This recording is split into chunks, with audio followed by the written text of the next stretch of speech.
Evolutionary Hardcore 2.0, episode 130 is coming your way. Today we're talking about orals that are fun to stack together, presented by Pharmaqo. So Mobster and I, we're going to go over oral steroid basics. We're going to talk about stacking orals and how to use them.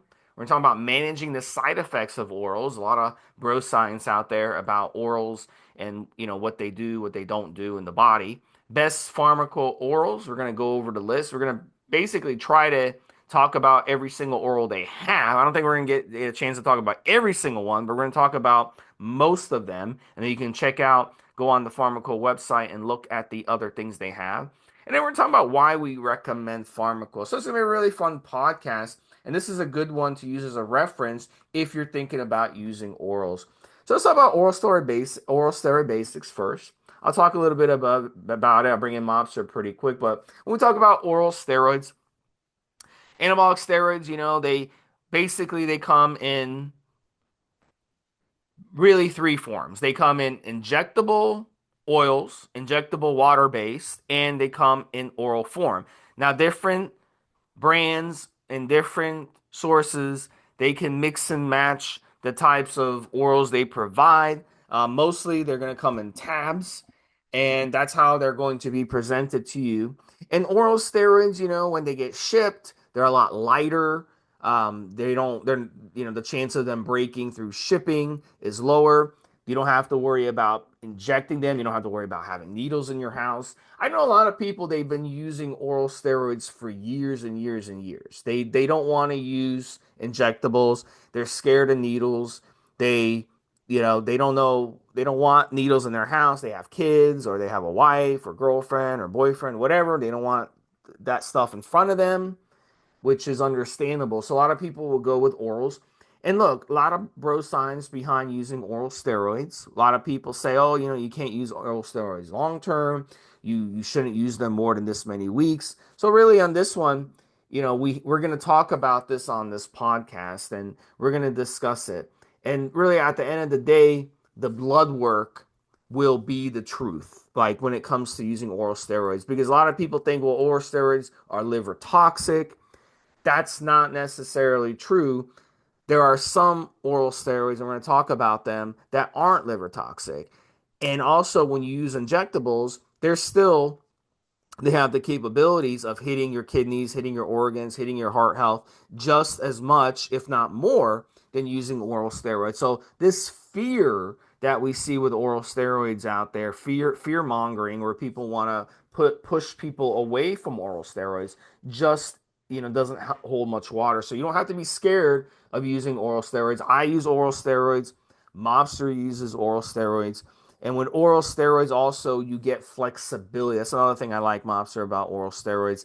Because with oral steroids, you can use them to kickstart the cycle. You can use them to stack into a cycle. You can use them with TRT as a little blast. You can use them to finish the cycle if you want to go into if you have something you're looking for, whether it be cutting, or you want to bulk up toward the end of the cycle, you want to increase appetite, you want to, harden up, you want to get more dry. There's so many different things that oral steroids can do, and they're a lot quicker. They're in and out of your system quicker. So let's say you just did an oral steroid for 4 weeks.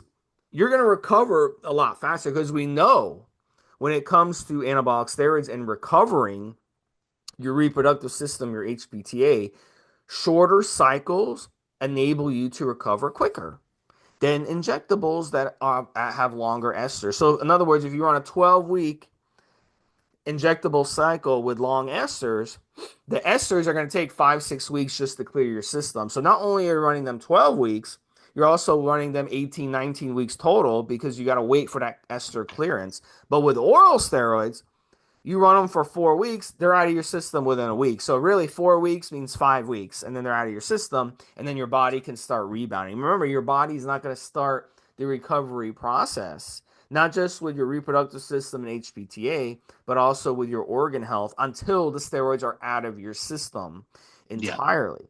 So you have to wait for that to happen. So that's a nice thing about oral steroids, Mobster. They do have advantages over injectables. Yeah. Something else that I've said, Steve, on multiple shows, and I understand why even experts still talk about the toxicity of oral steroids versus injectables. Okay. The issue is, and I've discussed this on other shows, that a lot of the time they're not comparing like with like.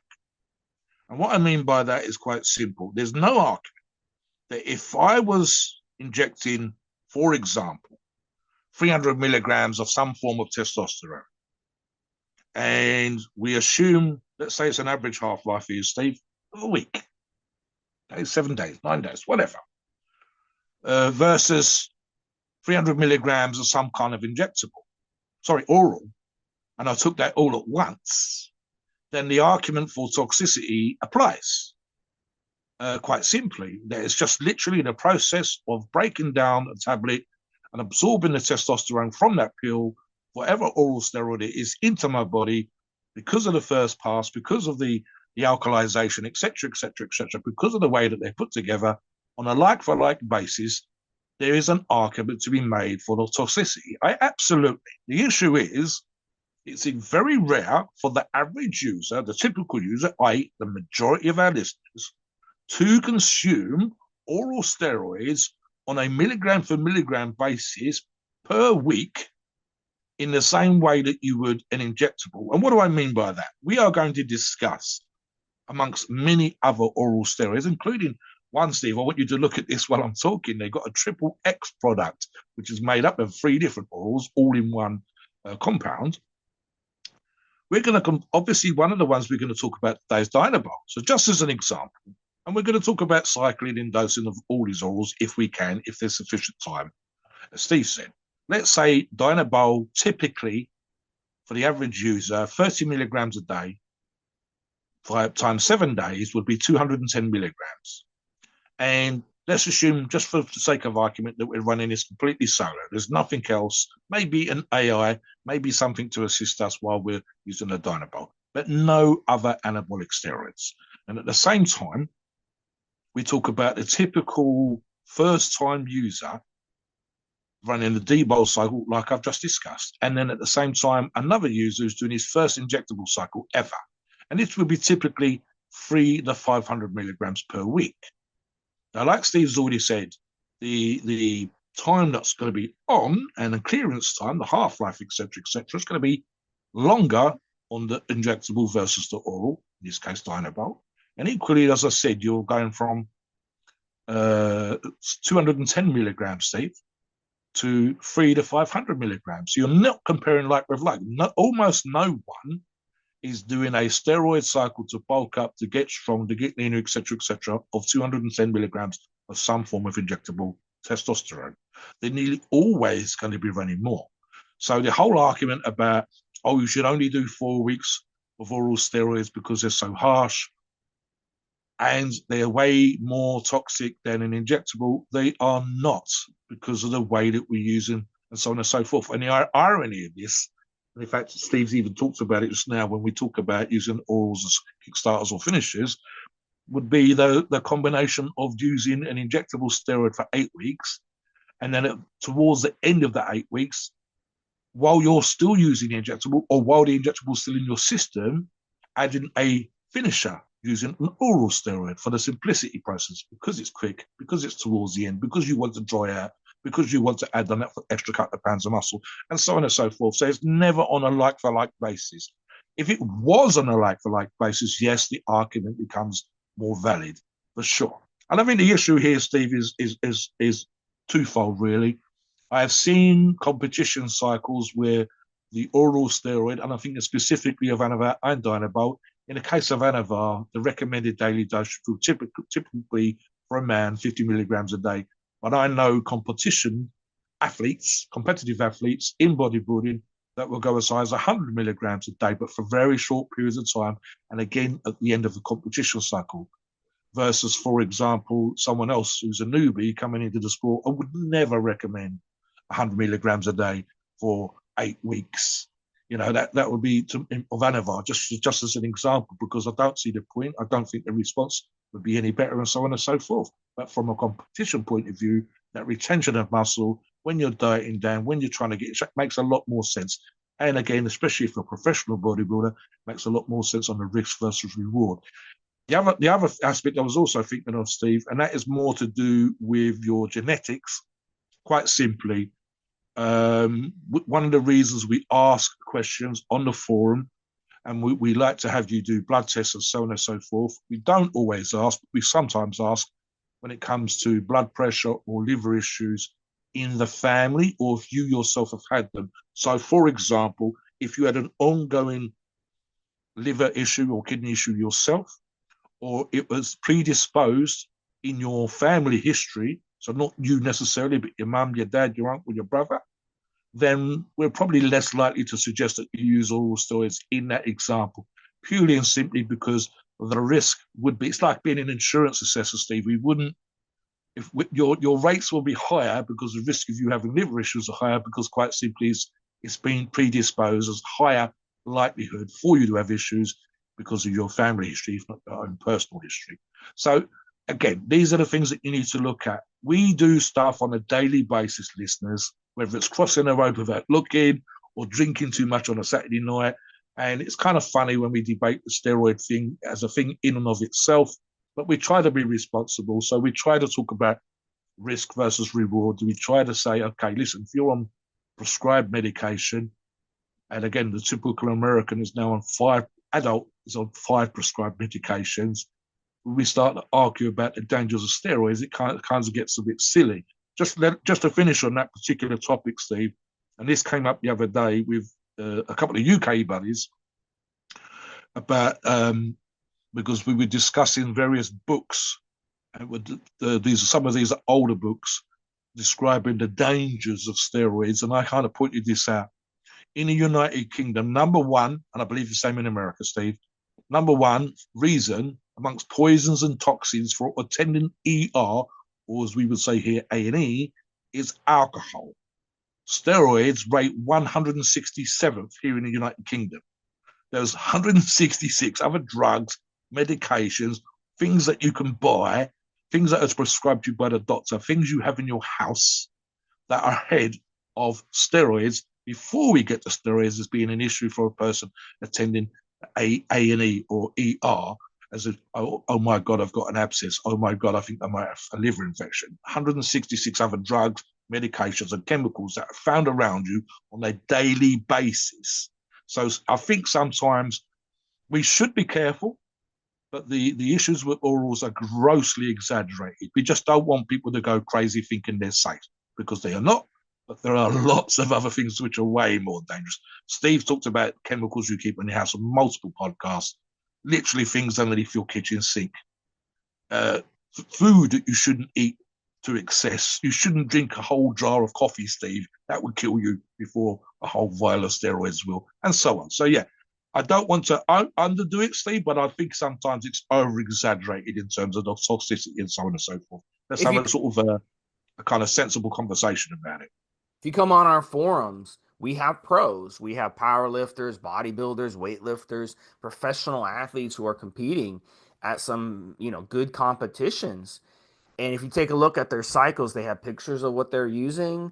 They lay out their cycles right there in black and white, and they clearly are using oral steroids. So if oral steroids were so bad and so risky and so pointless, like some people say, oh, oral steroids are dangerous. Other people say, oh, oral steroids are not as good as injectables. Yada yada yada. If that was the case, they wouldn't use them. So obviously, they are a very important part of using anabolic steroids. And a lot Right. of the pros, they'll stack injectables with orals. And a big reason why is, as I talked about, the flexibility of Yep. using orals.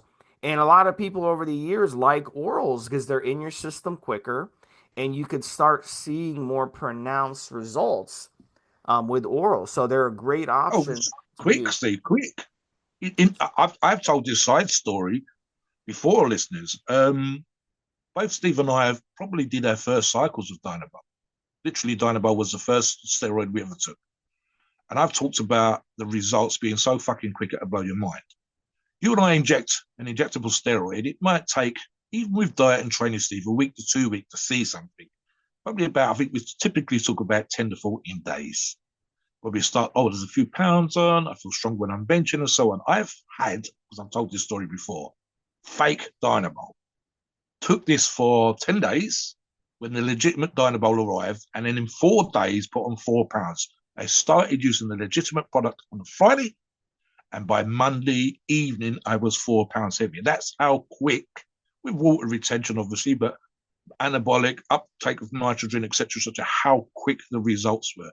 People use oral steroids as pre-workouts, and one of the drugs that we're going to discuss, if we get the time, halo testing, has been used by powerlifters as a way of enhancing their lifting workouts, but specifically competition, Steve. Um, I'm thinking of an injectable steroid that you put under your tongue, check drops, that can enhance your powerlifting or strongman competitions quite significantly for 8 hours.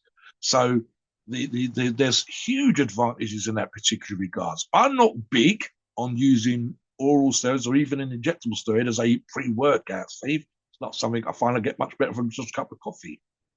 But there are people that do. There are people that respond. Steve and I are going to talk about dynamo pumps just as a way of enhancing the workout that you have.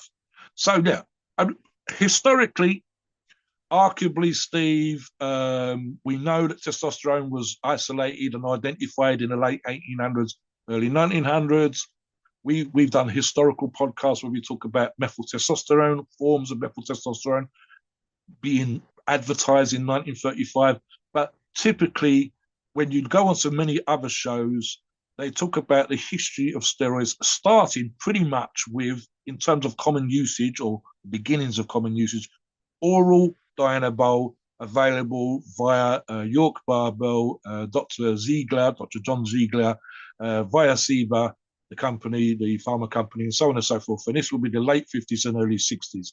And people still talk about the little blue pills, 5 milligrams, and eating them like Smarties and all that kind of stuff. So that's when the popularity come on. I think Steve's also said that the early forms of injectable testosterone, you were very limited in what you have. So again, from that probably up to about 1980, Steve, nearly every person that made the decision to use PEDs for sports, for bodybuilding, for weightlifting, whatever, almost certainly their first steroid was an oral steroid.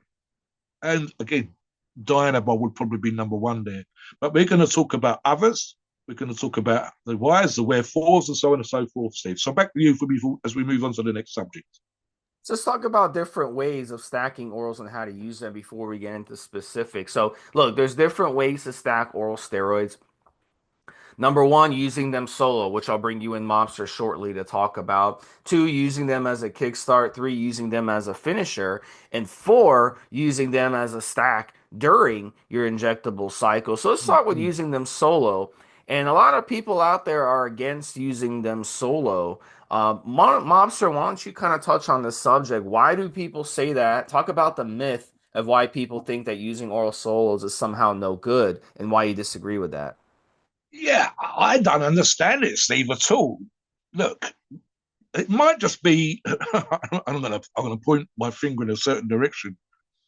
Reddit is probably to blame, Steve, and the various social media things are probably to blame. And here's the thing, guys, and I think Reddit is especially to blame here. If I'm trying to sell you steroids, then I'm going to probably try to sell you what I've got in stock. The way that Steve and I have talked about what was available, literally the trunk of a car, the man, your supplier, opened up their bag, and this is what I've got. So you didn't get to choose. And what sometimes happens even now is people that are passing these comments, Steve, are trying to sell you something, whether they're selling you their advice or they're selling you products. So it makes no sense. And I argue from the history again. There are literally probably hundreds of tons of muscle developed by early users of oral steroids before injectables were commonly available, hundreds of tons of muscle all across America, all across the world. And these people were just using Dynamo, just using Anaphar, just using Turinabol. I mean, literally tons and the Turinabol, Steve, for the athletes. World records that were broken just using Turinabol because they couldn't be on some of the injectables that they'd previously been because they might be caught out in a drug test. The number of MMA athletes now still being caught because of drug tests that might use short in and out oral steroids very quick. There's more of an issue in terms of you probably being caught that way, and so on and so forth. And like Steve said, just from the competition point of view, You're more likely to have failed a test back in the day, Steve, because you use diuretics, not for steroids. When Steve talked about the flexibility of competitive bodybuilders, you go, hang on.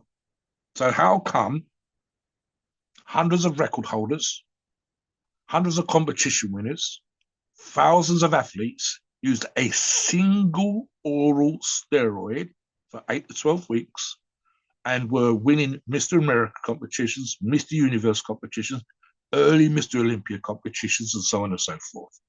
How come there's probably dozens of gold medals won by Olympic athletes from America, from Russia, from Europe, just using Turinabol for a few short weeks into the Olympics itself, where they maintain their athletic prowess, and so on? It makes no sense. I mean, again, just using Steve and I as example, your host of this show, I've described, again, specific to Dynabol, my first 3 cycles of any PEDs was Dynabol. On cycle, I would gain 10 pounds, some of that would be water.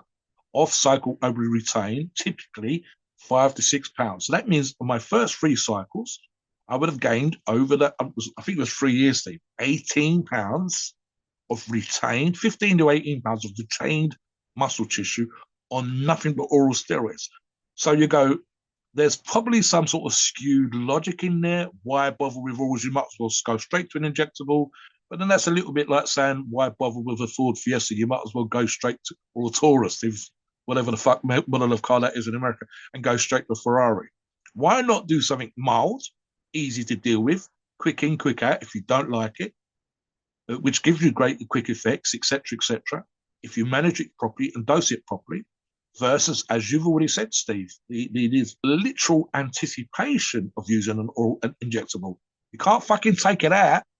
We talk about low dose tren and using a short acting ester the first time you use tren.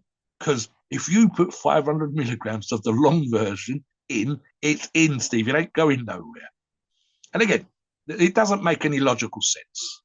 There might be an argument for the difference between doing something quick, easy, and basic, which works, versus what you and I might discuss in one show, the best injectable, oral, whatever cycle ever, like it was a thing in and of itself. And the reality is thus.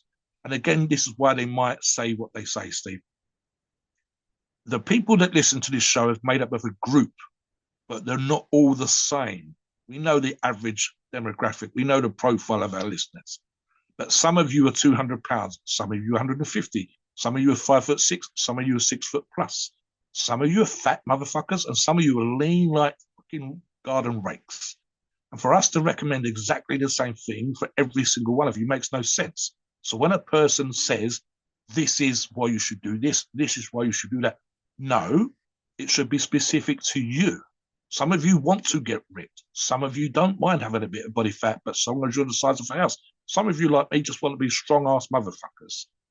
I would not recommend the exact same dose or cycle or steroid or injectable or oral for every single person. That's way too simplistic an argument. And again, I don't even think of gurus, Steve. I don't think there's a single guru who actually knows their shit out there that says, oh, you cannot do this or you cannot do that when it comes to orals and injectables. It's the quote unquote pseudo expert, the person that appears to know what they're talking about, but doesn't really. Steve and I still learn about this stuff all the time. We don't pretend to be steroid experts. We're really, really good on the basics, on the fundamentals. We're really, really good at giving you solid information that you can use all day long. But if you get to a competition level, you're probably better off using us for inspiration, but talking with someone who knows their shit, but really knows your physique, how you respond, and so on and so forth. Steve's done that with clients. I've coached people in the past, but to generalize, no, I think it's wrong, Steve. It's provably wrong. Back to you. All right, so let's go over the next one. Using them as a kickstart.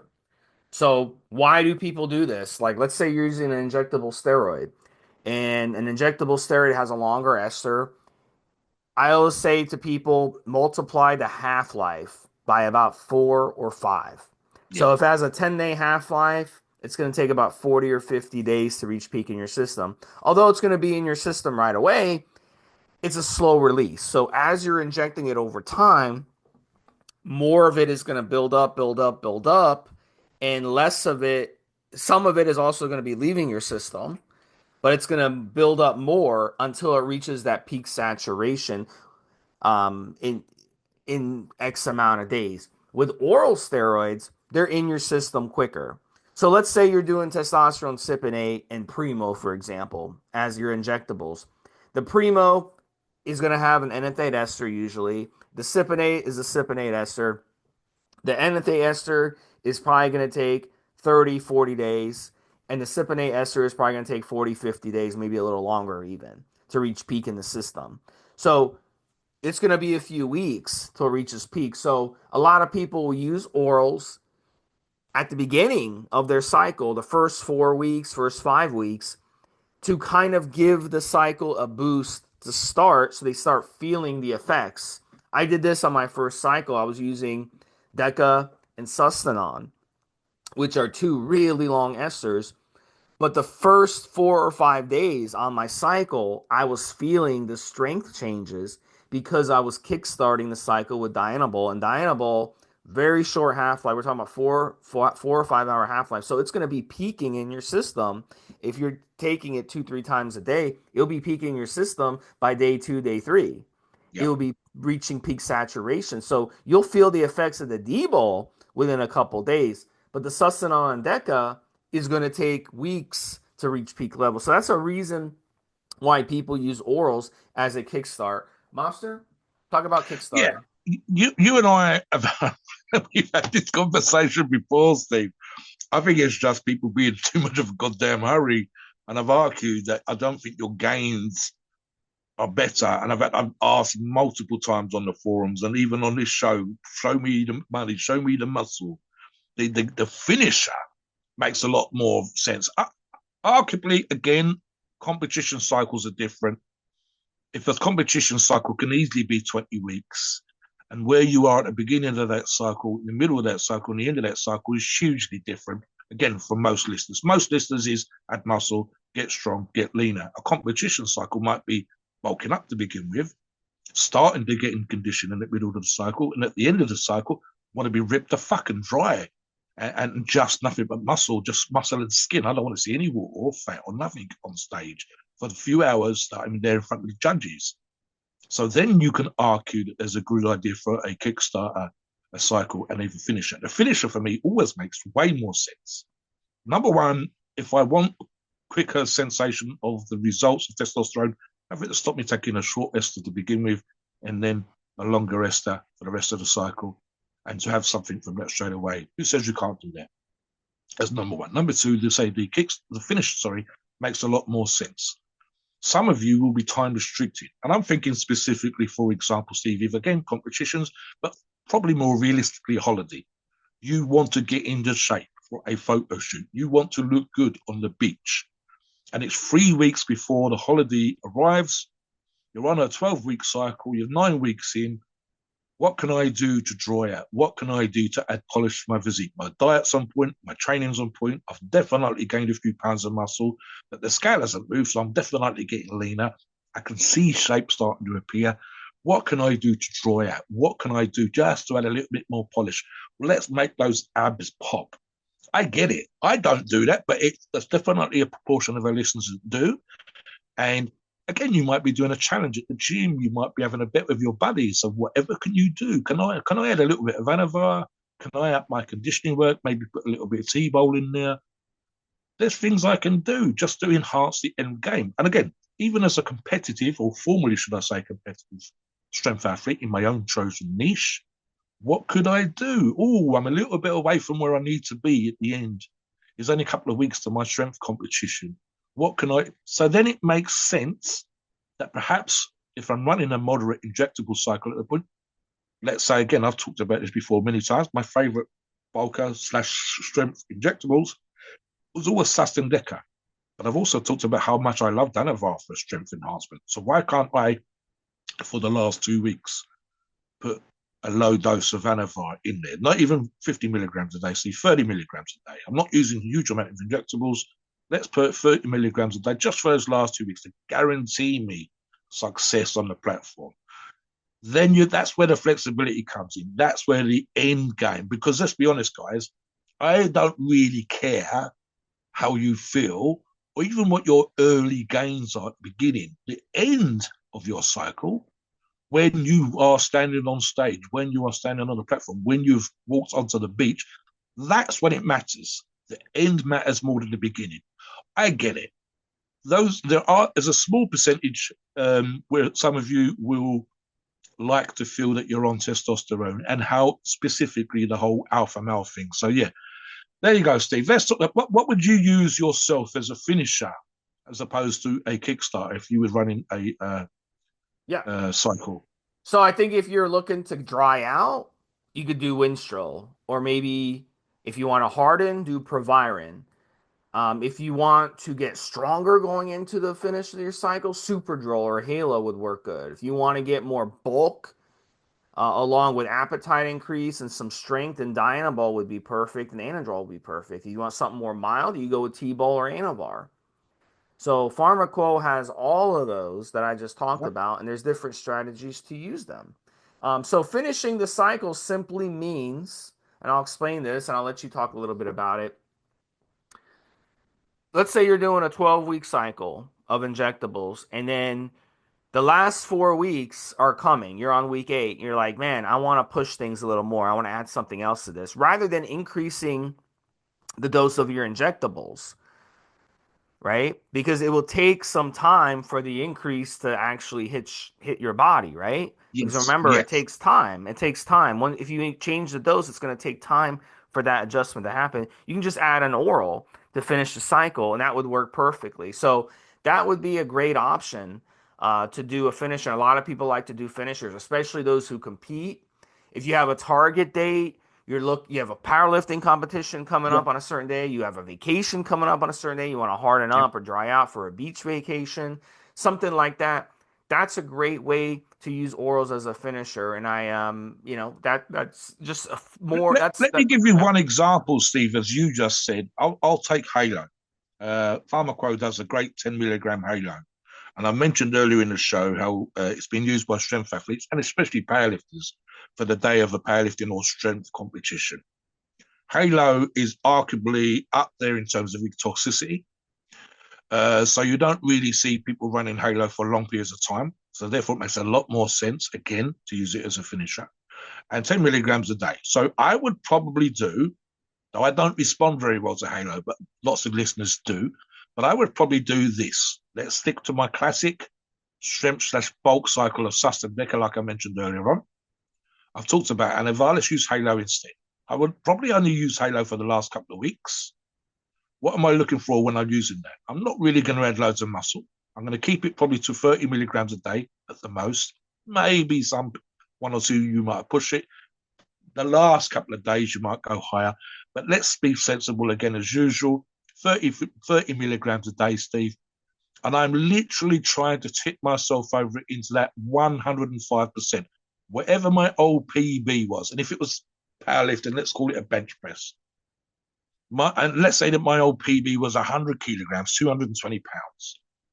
I want to be 105% as I go into the next competition. So 105 kilos or 231 pounds.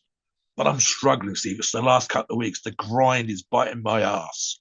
It's an 8 to 12 week training program and the steroid stacks. Oh my God, I should be hanging because I'm trying to push myself into new personal best territory. Let's bring in the Halo testing. 30 milligrams a day, just for the last couple of weeks. Keeps us toxicity to sensible levels. The dose is quite good, and it's on top of what I'm already using in injectables. Boom. I'm almost guaranteed to hit that 105%. I'm almost guaranteed to hit PB. So long as I get some sleep, as I diet right, and I rest the last few days before the competition, and I don't lose my fucking head on the day, I should get that 105 kilos. I should get that 231 pounds. This is great from a listener's point of view, Steve, because it's kind of like they've done the work, they've planned everything, they've worked with their coach, they followed the program.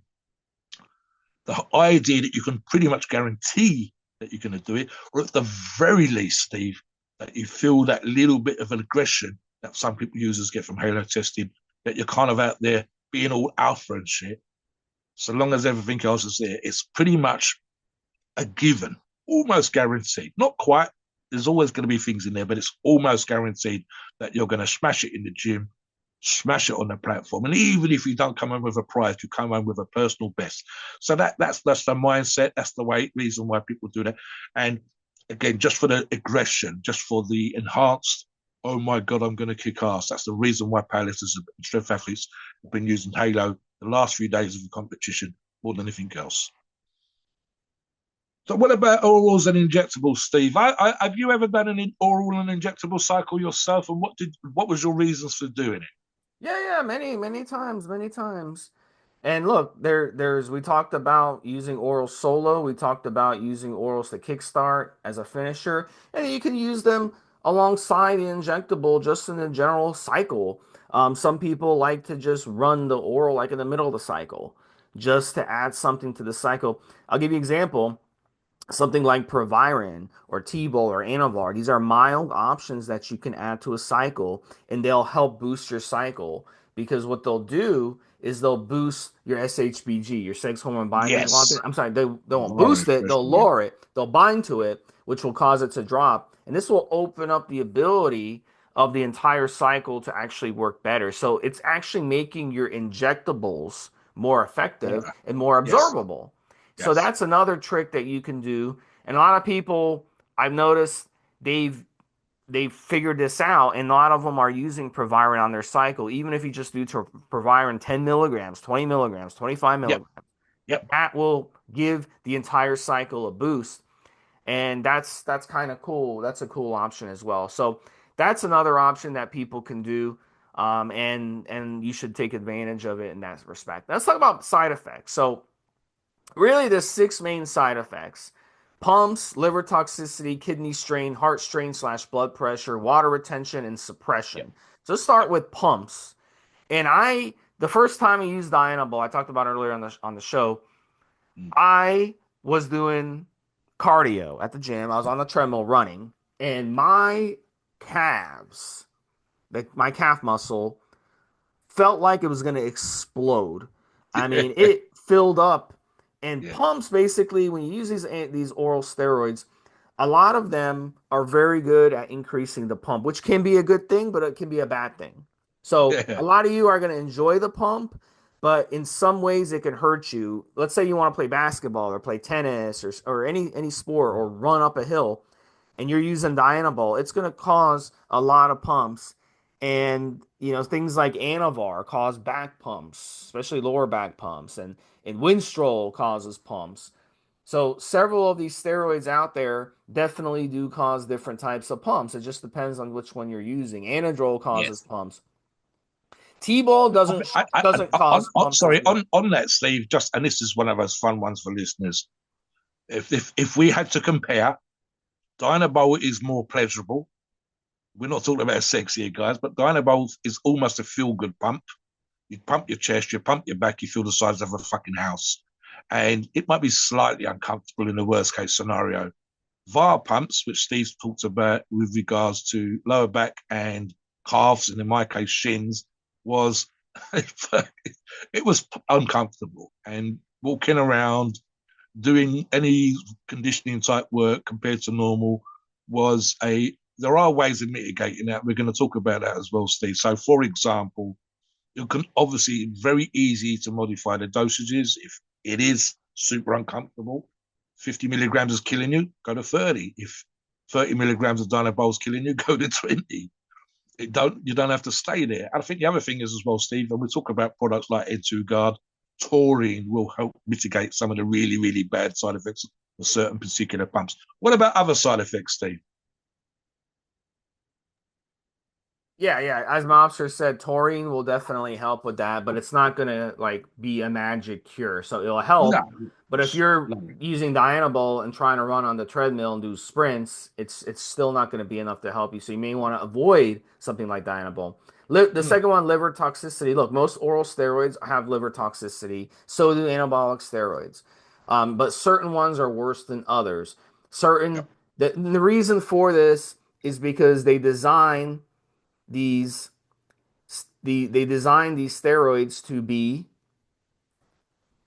uh, they design these steroids to be 17 alpha acylate, the way they structure them, and that helps them absorb more in the body. So, um, of all these steroids that we're discussing, the one that isn't liver toxic that Pharmaqo has is going to be Proviron. The other ones, Debol, Tebol, Superdrol, Anavar, Winstrol, Halo, Anadrol, go down the list, are not. Another one that's not is oral andriol, but oral andriol, nobody uses that, you know, so it's kind of pointless to even talk about it. And Pharmaqo doesn't sell it as far as I know. Maybe they did at one point, but they don't now. Anyway, long story short, that's okay to have liver toxicity. The important thing is you want it being having some liver toxicity is fine in the short term. You don't want to be stacking a bunch of drugs with these oral steroids, and you don't want to keep the oral steroids in your system too long. So Yeah. really, So, yeah, you don't want to strain your liver too long. So and then using liver support supplements will help with yes. this as well, and Let keeping me the just dosing. talk on that briefly, Steve. I would argue the toss between those that talk about all steroids for 4 weeks versus, for example, multiple cycles that Steve and I run 8 weeks of oral steroids. But I would never recommend, in my opinion, someone run an oral steroids for 20 weeks, for example, and especially at high levels. I would 100% have you make sure your diet's on point. You can't argue back toxicity and then eat crap and train like an idiot.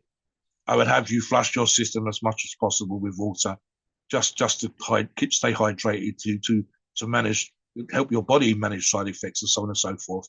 And 100% using some sort of organ protector, like we discussed on other shows, with proven results, Steve. We've seen blood test results of people using those for bad markers before the organ protector versus the lowering of bad markers after using, or during and then after using the organ protector. And we've actually seen that the ingredients are common, but some products are better than others. And we discussed this on other shows. So absolutely.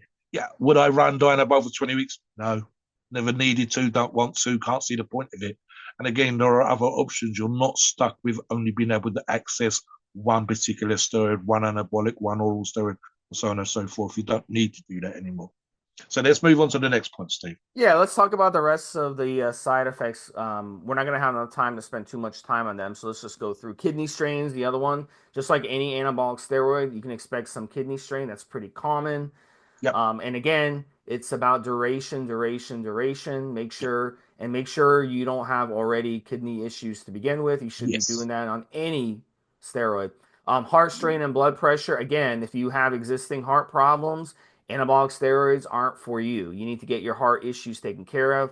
If you're obese, you need to fix that. Obese people are going to be more prone to have obese people are going to be have more prone to have these types of issues because they are overweight.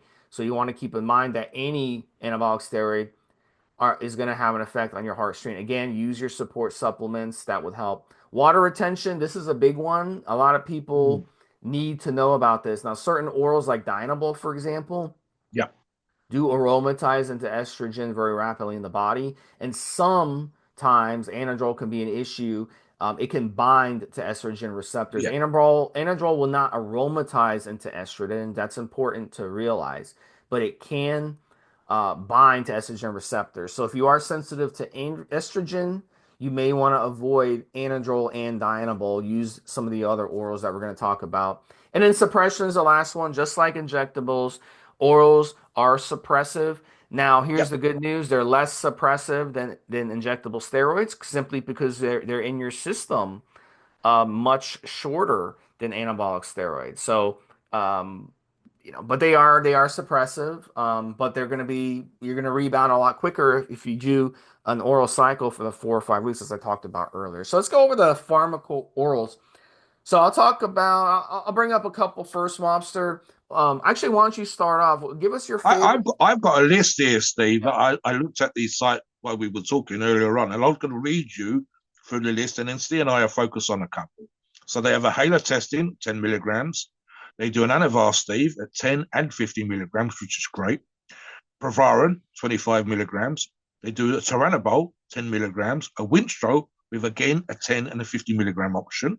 They got their Triple X product that I touched upon earlier, and I've got this on the screen now. I'm going to come back to that shortly. A Superdrol at 10 milligrams, a Dianabol at 10 milligrams, and even a Femivar, which I've mentioned on previous shows, which is the female low dose version of Anavar, which is 2.5 milligrams. So we talked about Halo already, Steve, in terms of it being used for aggression and power enhancement. Anavar is one of my favorite oral steroids. And again, I'll just do the dosages here, Steve. What works for most users and what works for me, 50 milligrams a day for typically 4 to 8 weeks. I had run it for 4 weeks, but purely simply because that suited my requirements at the time. But I have run Anavar for as long as 8 weeks as well. Provaron, Steve mentioned this earlier on. I'm going to bring this up as well, Steve. So my favorite, and I've already said this before, bulking is Sust and Deca, typically 350 milligrams, 400 milligrams a week of each, split over 2 doses per week. And again, 8 weeks. And Steve and I talked about freeing up free testosterone by the SHBG on previous shows. And I'm like, why haven't I used Provaron before, Steve? So I went. And the idea of enhancing the effects of any injectable steroid cycle that I was doing with Provaron made perfect sense. I'm like, why the fuck haven't I done this before? What about Turinabol, Steve? Talk about Turinabol and Winstrol. Again, 10 and the Winstrol in 50 and 10 milligram options. Toronto Ball is one of my favorites, and T-Ball, look, it's a weak fucking steroid. I'll admit that it's a weak fucking steroid compared to most of these oral steroids out there. But it's perfect for those who want to be active. If you want to go do mountain climbing, if you want to go do bicycling, if you want to go swimming, if you want to go do yoga or Pilates, you want to do boot camp training, stuff like that. It's a great option because the side effects are very minimum. So although it is a weak steroid, the side effects are low. So you're not going to get the pumps, you're not going to get the strain on the organs. You're not going to get a lot of these things that we see. Although it is liver toxic, is very, very low toxicity. So I really have a lot of respect for Toronto Bowl. You can run 20, 30 milligrams a day. Now, if you run it by itself, you're really not going to get much out of it. I'm just being honest with you, but you can take advantage of some of its benefits. So I like the steroid a lot. I have a lot of respect for it. On Turinabol, Steve, you and I have mentioned this on other shows. Guys, the reason why it was created benefits you. It basically is as simple as this. I mentioned earlier on Olympic athletes using Turinabol because they could have been tested and caught for anabolic steroids. They trained, they'd use anabolics, then they come off the anabolics prior to the Olympics, just enough time for them to clear their system, but use the Turinabol because it was at that time undiscovered, not testable, and maintain their athletic abilities. They went into the Olympic or big international athletic games. And lo and behold, still won records. And the other thing was as well, Steve, they didn't have the issues with is it a man or a woman or being the size of a fucking house and being puffy. They were leaner, but just as conditioned, just as athletic. And you're talking about discus and javelin and shot put and so on and so forth. You've got more experience than I have, Steve. Talk about Super Droll, and they do a 10 milligram option. Yeah, if you want to do a short, little, quick 2 or 3 week cycle, and you want to take something that's going to be incredibly quick acting, so you get some really, really good effects, then Superdrol is the one that you should take a close look at. It's a pretty it's a very, very toxic steroid, very, very toxic steroid. And Superdrol, I think a lot of people in the past who have used Superdrol have kind of come out against orals because they had a really bad experience using Superdrol. It's going to make you feel like shit. It's going to make you feel tired. You're not going to have energy, yada, yada, yada. So that's just part of using Superdrol. That's how it works. But it's a great one if you just want a quick 2, 3 weeks in and out, boom, boom, ready to go, and then you'll see some big effects in that short amount of time. One which I think is specifically unique to Pharmaqo, I've not seen this anywhere else, Steve, is their Triple X product. I'm going to read you the scientific names out. Tell me what you think about this. So it's meth androstenolone, 33 milligrams. This is all in one pill, by the way. Stanozol, 33 milligrams, and oxymethylone, 33 milligrams. How would you use that? And I've literally never seen this before. Doesn't mean it doesn't exist. It's just the first time I've seen it. You got it? All Yeah, right. so that's going to be D-Bol. So a third of it is D-Bol, a third of it is Winstrol, a third of it is Anadrol. So that's a good one. I think like as a general oral. And I don't know, man. I don't know how I would take that one. That's pretty hardcore, 99 milligrams. That'd be Yeah, that's a something lot to in a take. pill. Yeah, that's a lot. That is a hell of a one. So that'd be one if you're doing like if you're like just a gym rat or you're doing like powerlifting or you just want to like just kick ass in the gym. I would do like one pill a Four day. weeks maybe on this one, Steve, I think. Yeah. And again, 100 milligrams or very nearly Yeah. 100 milligrams in a single pill. I do like, and we've talked about this on other shows, their Femivar products. Okay. So for our female listeners, which is a small percentage, but nevertheless significant, we'll talk about how great Anavar is for strength. And we talk about specifically on some shows, Steve, what steroids we would recommend for women versus men and the various reasons why. These are quite common. And of course, you can listen to those shows and find out what we're talking about. And I've only seen a couple of times, including the Femivar here, where a company has actually produced at the correct dosage, there or thereabouts, a product of, in the case form of Anavar, at the right dosage. The problem you have is some sources only produce a 50 milligram pill. I wouldn't want a woman to take 50 milligrams and her splitting it up to get a low dose of 5 to 10 milligrams a day is a giant pain in the ass. And we talk about recommended dosages, where to start from, what you might go up to, and even for competitive females. And again, 50 milligrams a day would be too much. 10 milligrams for a new user of steroids as a woman might be sent too much. So the idea that they produce without you having to grind up a pill or cut a pill in half or whatever, a product that's specifically dosed at 2.5 milligrams appeals to me. They've also, of course, Steve, and we touched upon this when we were talking about side effects. There's a bunch of products that you should look at, listeners, in terms of managing your water retention. We talked about herbal products that we recommend on other shows in terms of organ protection. Talk briefly, Steve, about the use of AIs, and again, specifically with the idea of oral steroids. Yeah, so you're probably not gonna need an AI on most of these, except the Dianabol, as I talked about earlier. That'd be the only one out of these main steroids that you're gonna have to consider having an AI. So the nice thing about Pharmaqo, as we transition into the final topic, is in the old days you'd buy something like Anavar or T-Bol or Winstrol, and they'd send you D-Bol instead because D-Bol is a much cheaper steroid to produce. So that's one of the things that we like about a Pharmaqo is when you order something from Pharmaqo, you're getting legitimate Pharmaqo. You're not getting fake steroids, you're not getting ripped off, you're not getting something else. So it's very, very important for me as someone who's been ripped off in the past like this to Yeah. make sure that I'm getting legit steroids is very, very important. So that's one of the things that I really like about Pharmaqo Mobster. You know you're getting what you're getting. You're getting fast shipping. You're getting great products. You're getting great customer service. You're on a website. They have everything you need both on and off cycle. I have a lot of respect for Pharmaqo, and I highly recommend that you check them out. And they are definitely one of the top products. I use them. Mobster uses them. Other guys are using them. Pro bodybuilders are using them. There's a reason that we're using them because we trust them. Steve, absolutely. The number one referred to reseller pharmaco products that we talk about on forums is one by one particular person. And I've seen probably in the last 12 months, 3 or 4 complaints. And these are normally just people that they weren't patient or something was being shipped, but it hadn't arrived. So literally the seller sent them the product straight away. Every single time there's ever been an issue, and I've been doing these shows now, Steve, with 8, 9 years, a handful of times, every single issue has been resolved immediately, like within 24, 48 hours.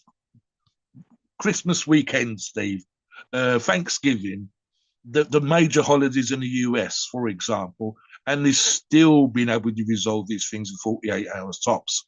24 hours is typical. Then very next day, within 8 hours, is not unusual. What about pharmaceutical products in and of themselves? Look, think about the history that Steve and I have had, just as Steve said about being ripped off, and then you look at products like what they produce. Why are products from Pharmaqo popular? Why, just as I said earlier when I was talking about Ephemera, the simple fact that they're producing products that are specifically aimed at females. Some suppliers, some sources that we've discussed that we like only have 50 milligram options on Anavar or only have 50 milligram options on Winstrol, for example. What else? I mean, we want them to be tens because not everybody wants to use 50s. So I like the fact that there are options out there because they're listening to their customers and they're putting these products out. They're clean. The whole product line is clean, Steve. What do I mean by that? Not just the obvious sterility in terms of quality of product, etc., but the clean look. I talk about going into a pharmacy and the pharmacist has those cupboards behind the counter, Steve, that he's going to get your prescribed medication from. And nearly every single prescribed medication is kind of clean. There might be some kind of brand, and it's specific to the doctors and the pharmacists in terms of they're selling you their product over another pharmacy company's product. But for the most part, there is a clean medical look to how these products are produced. So by association, your mind goes straight to the fact that it's clean looking. I like a simplistic design. I like the way they've got the barcodes, etc., the use by dates, everything there. Certificates of analysis we talk about again and again. Testing we talk about again and again. Like Steve said, we have had under those products at the beginning of our lifting PED use. We have had fake products with nothing in. We've used Anavar that was probably Dynabol. Almost certainly we could talk about some of our old listeners that go, what the fuck is this shit? I'm putting on water and I shouldn't be. That I know how to respond to Anavar. Why the fuck am I putting on water?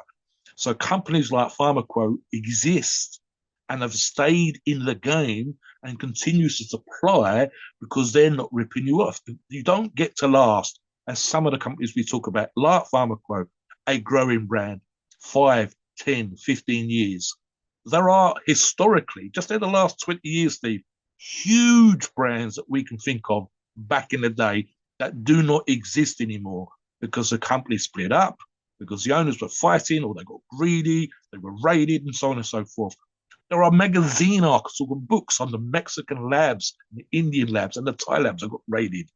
So in order to survive in a cutthroat business with solid products at good prices, that gets you when it says it's going to get you, that works with great resellers, is a big fucking deal. It really, really is.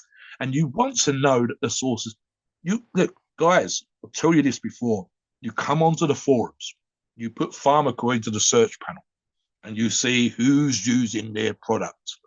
The ones with great logs, with good food prep and good training.